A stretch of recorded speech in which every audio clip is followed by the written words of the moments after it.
இன்னொன்று பாடல். இந்த பாடலில் மருதன் இளநாகரார் எழுதியிருப்பது.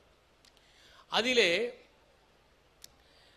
முதுநரை மக்கள் விளையாடிக் கொண்டிருக்கிறார்கள், சூதாடி கொண்டிருக்கிறார்கள். அவர்கள் ஏற்படுத்திய பள்ளங்களில் காட்டுக்கோழிகள் வந்து முட்டையிட்டு சென்று விடுகின்றன என்று அவர் எழுதுகிறார்.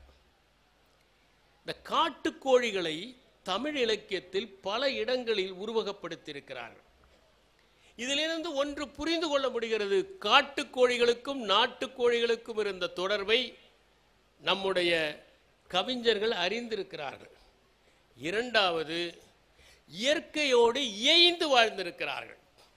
அவர்கள் இயற்கையை நேசித்து அவதானித்து வியந்து வாழ்ந்ததனால்தான் அவற்றை பதிவு செய்திருக்கிறார்கள் என்பதை நாம் புரிந்து கொள்ள முடிகிறது.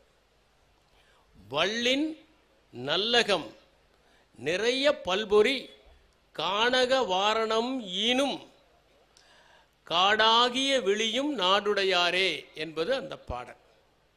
இன்னொரு பாடல், இது குடற்றத்தனார் என்பவர் எழுதிய பாடல். இந்த குடற்றத்தனார் எழுதிய இந்த பாடலில் ஒரு செவிலித்தாயை தாயார் அனுப்புகிறார். மகளை முல்லை நிலத்திலே இருக்கிற ஒரு தலைவனுக்கு திருமணம் செய்து கொடுத்திருக்கிறார்கள். திருமணமான பிறகும் கணவனும் மனைவியும் அன்பாக இருக்கிறார்களா என்று பார்ப்பதற்கு செவிலித்தாயை அனுப்பி வைக்கிறார். தமிழ் இலக்கியங்களில் இரண்டு முக்கியமான பாத்திரங்கள் நாம் கண்டு வியக்க வேண்டியவை.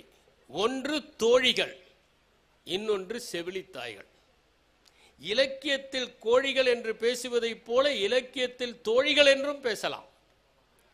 அந்த செவிலித்தாய் என்பவள் தாயை விட மிகுந்த அன்பு செலுத்துவாள், அனுசரணையாக இருப்பாள், உணர்வுகளை புரிந்து கொள்வாள். அந்த செவிலித்தாயை அனுப்பி பார்த்து வர சொல்கிறாள். அதற்கு குடற்றத்தனார் கொடுக்கிற விளக்கம், அவள் எப்படிப்பட்ட முல்லை நிலத்தில் இருக்கிற தலைவன் வீட்டிற்கு செல்கிறாள் என்பதற்கு பல காட்டுக்கோழிகளுடைய குரலை உடைய அந்த கோழி பல்வேறு விதமான புள்ளிகளை உடையது. அதன் மீது நீர் படுகிற மாது முல்லையிலே புதரிலிருந்து எழுந்த அந்த மணலிலிருந்து நீர்த்துளி தெளித்து விடுகிறது. அப்படிப்பட்ட முல்லை நிலத்தில் தலைவியை காண செவிலித்தாய் செல்கிறாள். அங்கே சென்ற பிறகுதான் அவள் அறிகிறாள், வேந்தன் ஒரு பணியை கொடுத்தால் கூட தேரிலே சென்ற தலைவன் அதை விரைவில் முடித்துவிட்டு தலைவியை காண்பதற்காக ஓடோடி வந்து விடுகிறான். அவ்வளவு அன்பாக அவர்கள் இருக்கிறார்கள் என்கிற தகவலை அந்த கவிதையில் அவர் தெரிவிக்கிறார். இன்னொன்று, தங்கால் பொற்கொல்லன் என்பவர் குறுந்தொகையிலே எழுதிய பாடல். இந்த காட்டு பூனைகள் கோழிகளை வேட்டையாடுவதற்காக வரும். அதை பற்றிய ஒரு பாடல். ஒரு காட்டு பூனை அந்தி சாய்கிற நேரத்தில் கோழிகள் அடையும் இடத்திற்கு வருகிறது. அங்கே ஒரு கோழி குஞ்சு மட்டும் இருக்கிறது. அது அந்த பூனையை பார்த்ததும் வீறிட்டு கத்துகிறது. அந்த ஓசையை கேட்டு பருத்தியை நெய்து கொண்டிருந்த அந்த பெண் கைவிளக்கை எடுத்துக்கொண்டு அங்கே வருகிறாள். அப்போது அந்த சேவலும் வருகிறது. இருவரையும் பார்த்ததும் அந்த கோழி குஞ்சின் பதற்றம் தணிந்து விடுகிறது என்று எழுதுகிறார். அகநானூற்றிலும் இப்படிப்பட்ட ஒரு குறிப்பு வருகிறது. வேலி உடைய அந்த நிலத்தில் மாலை வேளையில் வரகுகளெல்லாம் காய வைக்கப்பட்டிருக்கின்ற அந்த இடத்தில் ஒரு காட்டுப்பூனை கோழிகள் அடையும் இடத்தை தேடி வருகிறது, பிடித்து செல்வதற்காக என்று ஒரு பாடலை எழுதுகிறார். குறுந்தொகையில் அள்ளூர் நன்முல்லை என்பவர் ஒரு பாடலை எழுதியிருக்கிறார். அந்த பாடல், காதலர்கள் இருவரும் கோழி கூவுகிற நேரத்தில் பிரிகிறார்கள். அது எப்படி என்றால், ஒரு பழத்தை ஒரு வாளால் இரண்டாக பிளப்பதை போல ஒரு வேதனை தருகிற ஒன்று என்று குறிப்பிடுகிறார். குக்கு என்றது கோழி,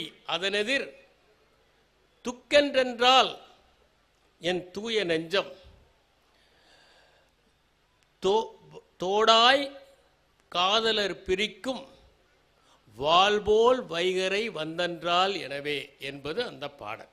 அந்த வைகரை வருகிற போது அவர்கள் பிரிய வேண்டும் என்பதற்காக அது ஒரு பழத்தை இரண்டாக பிளப்பதை போன்ற ஒரு வேதனையை தந்தது என்று அவர் குறிப்பிடுகிறார். நற்றிணையிலே ஒரு பாடல் எப்படி ஆணும் பெண்ணும் இருக்க வேண்டும் என்பதற்கும் ஒரு ஆண் எவ்வாறு தன்னுடைய இணையை காப்பாற்ற வேண்டும் என்பதற்கும் தமிழ் இலக்கியத்திலே பல்வேறு பாடல்கள் இருக்கின்றன. ஆண் தான் விட்டு கொடுக்க வேண்டும் என்பதை தமிழ் இலக்கியங்கள் சொல்லிக் கொடுக்கின்றன.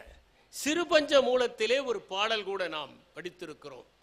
சுனையின் சிறுநீரை எய்தாதென்றெண்ணி பிணைமாத்தான் இனிதுண்ண வேண்டி கள்ளத்தின் ஊச்சும் சுரமென்ப காதலர் உள்ளம் படர்ந்த நெறி.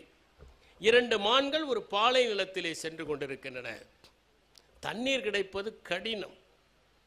அங்கே ஒரு சின்ன குட்டையிலே தண்ணீர் தேங்கி நிற்கிறது. இரண்டுக்கும் தாகம்.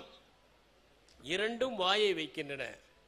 ஆனால் ஆண் மான் குடிப்பதைப் போல நடிக்கிறது, பெண் மான் குடிக்கிறது. இதுதான் அந்த பாடல்.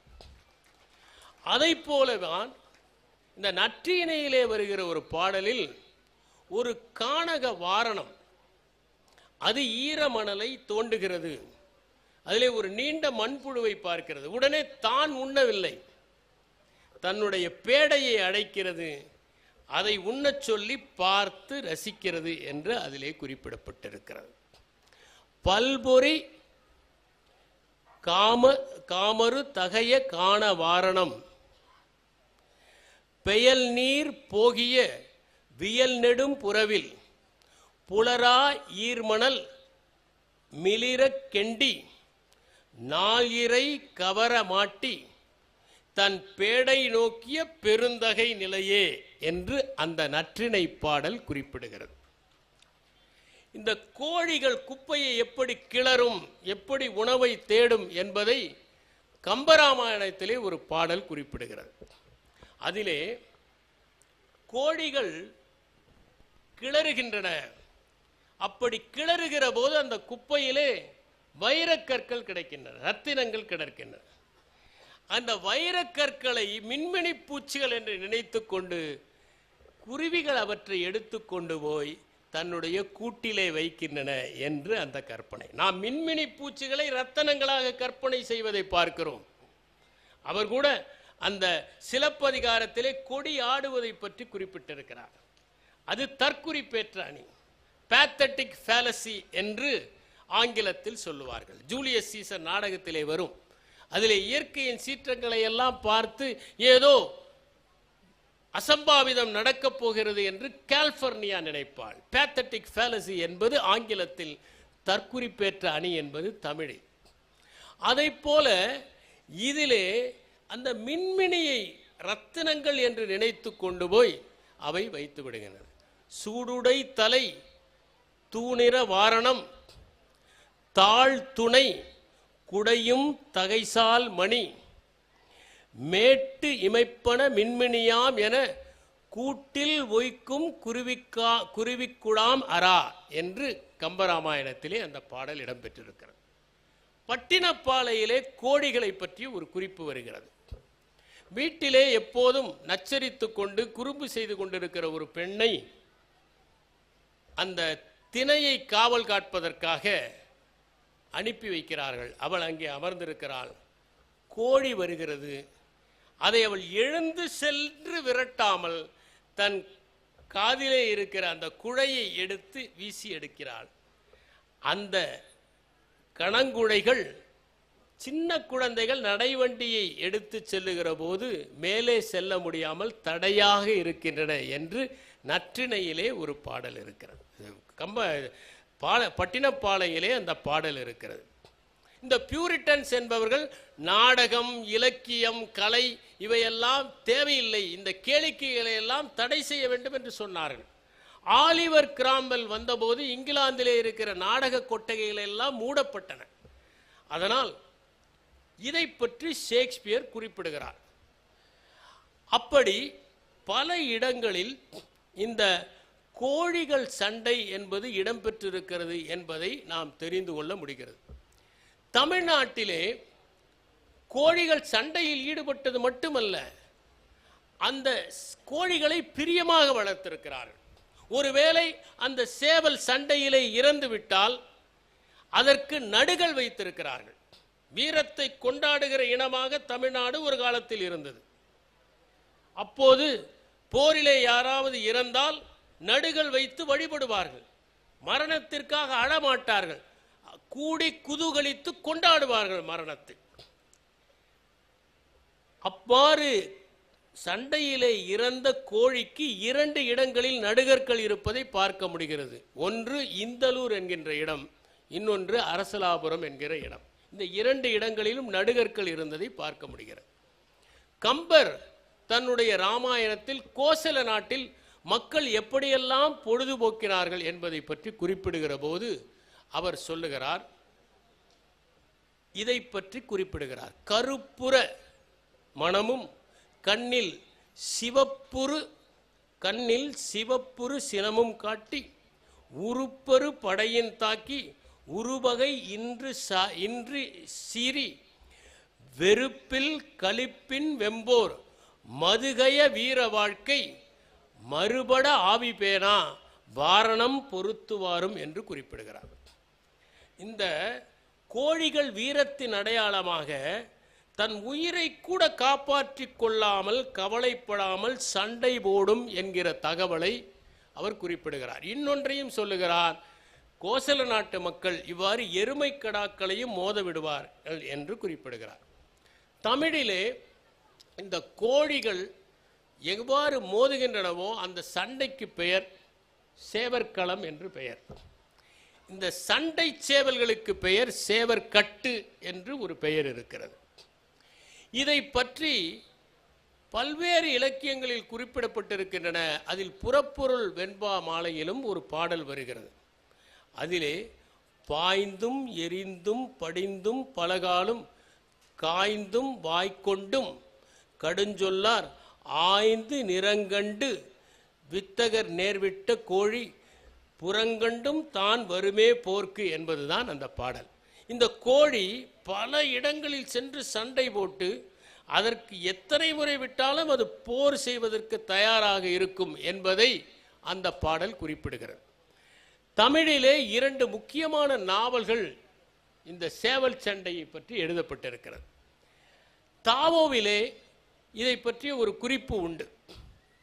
ஒரு மன்னன், சீன மன்னன், ஒரு சேவலை பழக்க வேண்டும் என்று ஆசைப்பட்டான். மிகப்பெரிய சேவலை வாங்கி கொண்டு வந்தான். அந்த சேவலை பழக்குவதற்காக ஒருவரை அழைத்து இந்த சேவலை நீங்கள் பழக்க வேண்டும் என்று சொன்னான். அவர் சொன்னார், நாங்கள் பழக்கி விடலாம், ஒன்றும் பிரச்சனை இல்லை என்று வாங்கி கொண்டு போனான். ஆனால் 3 மாதங்களாக வரவில்லை. அவரை அழைத்து சேவல்களை பழக்கி விட்டீர்களா என்று கேட்டார். இல்லை, நான் பழக்கவில்லை. ஏனென்றால் இந்த சேவல் தூரத்தில் எந்த சேவலாவது கொக்கரித்தால் கூட இதுவும் கொக்கரித்து சிலிர்த்து கொள்கிறது. இது சரியான பருவம் அல்ல. அரசன் வியக்கிறார். அப்படிப்பட்ட மானரோஷம் உள்ள சேவல் தானே வெற்றி பெற முடியும். சரி, விட்டுவிட்டார். அடுத்து 3 மாதங்கள் கழித்து கூப்பிட்டார். இப்போதாவது சேவல் தயாரா? வேறு சேவல்கள் எங்காவது கொக்கரித்தால் இது அமைதியாக இருக்கிறது, ஆனால் சேவலை எதிரே பார்த்தால் கொக்கரிக்கிறது. இப்போது சரியான பருவம் அல்ல. மன்னனுக்கு மறுபடியும் வியப்பு. சரி, பரவாயில்லை. 3 மாதங்கள் கழித்து அவரே வந்தார். சேவல் இப்போது தயாராக இருக்கிறது. எந்த சேவலை பார்த்தாலும் கொக்கரிப்பதும் இல்லை, அது கூவினால் இது சிறிதும் கண்டுகொள்வதில்லை.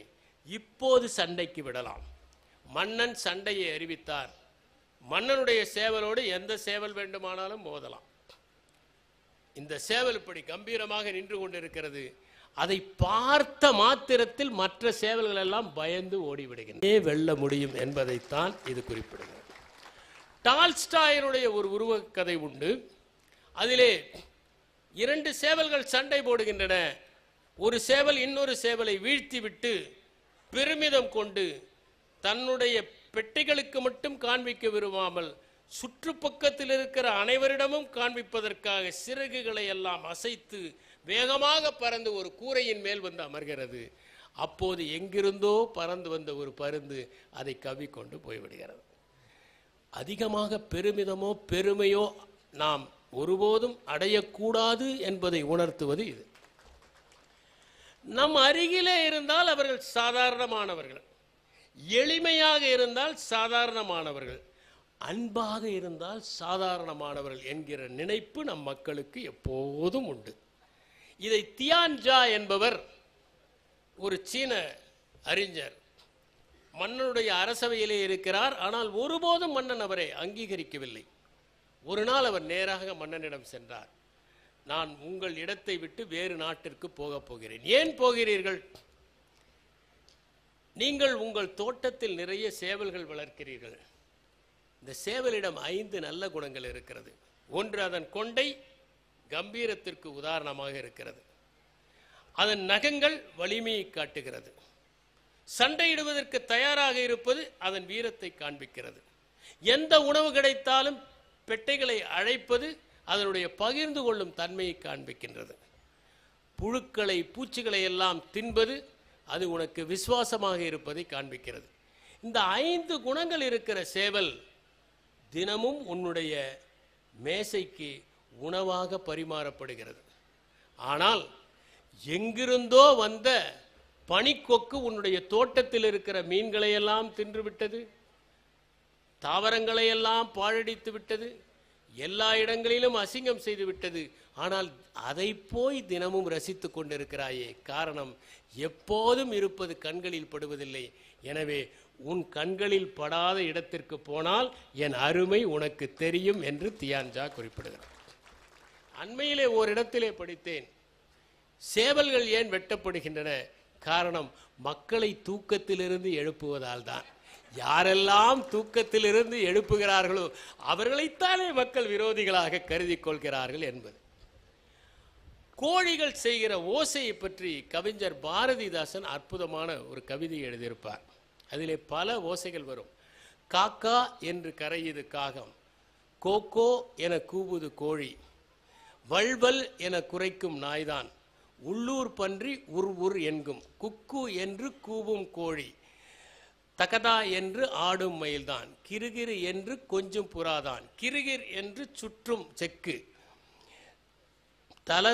தலபலவென்று கொதிக்கும் சோறு, மளமளவென்று பெய்யும் மழைதான், தடபடவென்று இடிக்கும் இடைதான், கடபடவென்று ஒலிக்கும் கடல்தான், அம்மாவென்று அழைக்கும் கறவை, தும் தும் என்று தும்முவர் மக்கள், முய் உய் என்று ஊதும் வண்டு, ñை ñை என்று நவிழும் பூனை, அக்கக்கா என்று அடைக்கும் கிளிகள், தெற்கு தமிழில் யாழின் துளிகள் என்பது அந்த பாடல். கோழிகள் என்னென்ன ஓசைகள் செய்யும், 9 விதமான ஓசைகள் செய்யும் என்பதை மரியதாஸ் குறிப்பிடுகிறார். முதலாவதாக, இதெல்லாம் நாட்டு கோழிகள் தான் செய்யும், பிராய்லர் கோழிகளிடம் எதிர்பார்க்காதீர்கள். பருந்து பறந்து வந்தால், தன்னுடைய குஞ்சுகளை கவர வந்தால் கோழி செய்வது எச்சரிக்கை ஒலி. அடுத்ததாக, ஏதேனும் ஒரு பறவை அவரை கவர்வதற்காக வந்தாலும் அந்த எச்சரிக்கை ஒலி. இரண்டாவதாக, அந்த கோழி நாம் பிடிக்க சென்றால் செய்வது அபாய ஒலி, அடைகாக்கும் போது செய்வது அபாய ஒலி. நாம் சென்றால் கூட நாட்டுக்கோழி நம்மை கொத்திவிடும் அடைகாக்கிற போது. மூன்றாவதாக, முட்டையிட்டதும் அது ஒரு கெக்கரிக்கும் ஒரு ஒலியை செய்யும், அது ஒரு திருப்தி. முட்டை இடுவதற்கு முன்பு ஒரு அனத்தும் ஒலியை செய்யும். கூவுவதற்காக செய்வது 5வது ஒலி.